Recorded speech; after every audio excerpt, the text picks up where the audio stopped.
আমরা হয়তো অনেকে জানিই না যে আমার এনআইডি কার্ড দিয়ে কয়টি সিম রেজিস্ট্রেশন করা আছে এবং সিমগুলো আমার কাছে রয়েছে কি না, নাকি অন্য কেউ এই সিমগুলো ব্যবহার করছে।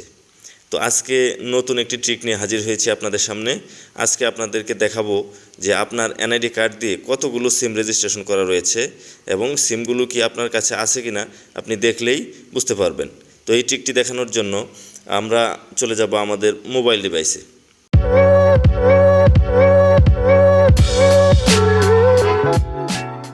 তো আমরা চলে এসেছি আমাদের মোবাইল ডিভাইসে। আমাদের মোবাইল ডিভাইসে আমরা দেখতে পাচ্ছি যে মাই জিপি অ্যাপটি দেখা যাচ্ছে। তো মাই জিপি অ্যাপে ঢুকবো আমরা। মাই জিপি অ্যাপে প্রবেশ করার পর নিচের দিকে ডান পাশে 3 ডট একটা মেনু দেখা যাচ্ছে। মেনুতে আমরা ক্লিক করলাম।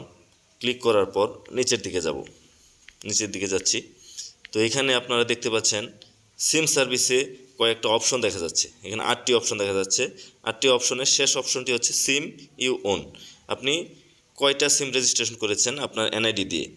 তো এখানে অপশন চলে আসছে, অপশনে লেখা আছে লাস্ট 4 ডিজিট অফ এনআইডি। আপনার এনআইডি কার্ডের শেষের 4টি সংখ্যা এখানে প্রবেশ করতে হবে। আমি আমার এনআইডি কার্ডের শেষের 4টি সংখ্যা দিয়ে দিচ্ছি। এবার কন্টিনিউতে ক্লিক করব। কন্টিনিউতে ক্লিক করার সাথে সাথে দেখেন আমরা পেয়ে গেছি আমার এনআইডি কার্ড দিয়ে 9টি সিম রেজিস্ট্রেশন করা আছে। কি কি সিম, কোন কোম্পানি, সবগুলো এখানে শো করছে।